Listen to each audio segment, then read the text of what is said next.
નમસ્તે મિત્રો, તમે જિંદગીમાં કદી રડ્યા છો? તો તમે સદનસીબ છો. રડવું એ સદનસીબનું કારણ છે. હા, આપણે દુઃખ આવે ત્યારે રડીએ છીએ, પણ શું કામ રડીએ છીએ? આપણે રડીએ છીએ ત્યારે કોઈક આપણને સાંત્વના આપે છે, કોઈ આપણને સમજાવવા આપે છે, કોઈ આપણને પ્રેમ આપે છે અને આપણે એ દુઃખમાંથી થોડા હળવા થઈએ છીએ.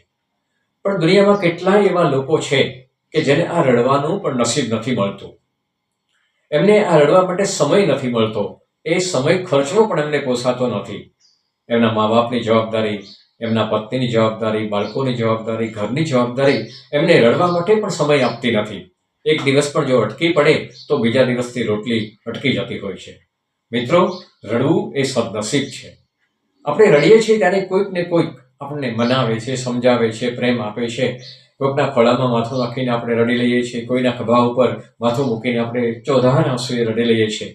પણ કોઈકને ખભો તો મળ્યો છે, કોઈનો ખોળો તો મળ્યો છે. પણ દુનિયામાં આવા કેટલાય લોકો છે કે જેને આવો ખભો કે ખોળો પણ રડવા માટે મળ્યો નથી. એમના આંસુ કોઈએ લૂછ્યા નથી અને જો આંસુ વહાવા જાય તો એ પોસાતું નથી. હા, એ લોકો રડી લે છે, પણ ખૂણે ખાંચરે કોઈને ખબર ન પડે તેમ, જેને અરણ્ય રુદન કહે છે. એ રુદન એટલા માટે નથી કે એમને કોઈ બનાવવા આવે, પણ એટલા માટે છે કે એના દિલમાં, મનમાં જે દુઃખ ભરાયેલું છે ને એ આંસુ દ્વારા વહી નીકળતું હોય છે. જેમ કુકરની સીટી વાગે અને અંદરનું પ્રેશર ઓછું થાય છે, એમ રડી લેવાથી પ્રેશર ઓછું થતું હોય છે. અને ઘણીવાર તો એવું પણ કહેવાય છે કે આ પ્રેશર જેટલું સાચવી રાખો એટલું તમને આગળ વધવાની શક્તિ મળતી હોય છે, પ્રેરણા મળતી હોય છે, જનૂન મળતું હોય છે. પણ જે લોકો રડી લે છે ને એ સદભાગી છે.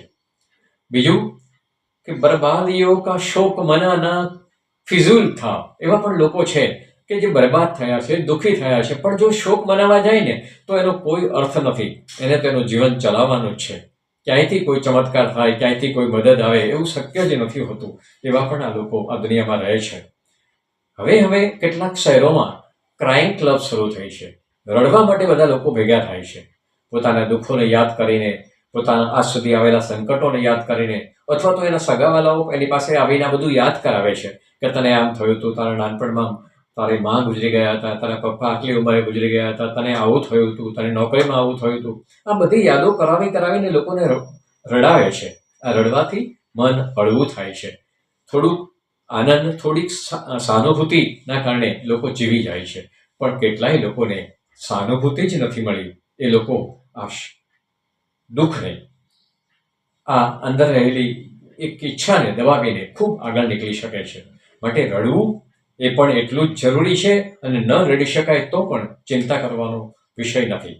માત્ર આવા લોકોને આપણે મદદ કરીએ, સહાનુભૂતિ દર્શાવીએ અને એનામાં પડેલી શક્તિઓને આપણે મદદ કરીએ, ખીલવવામાં મદદ કરીએ, બહાર લાવવામાં મદદ કરીએ. Thank you very much.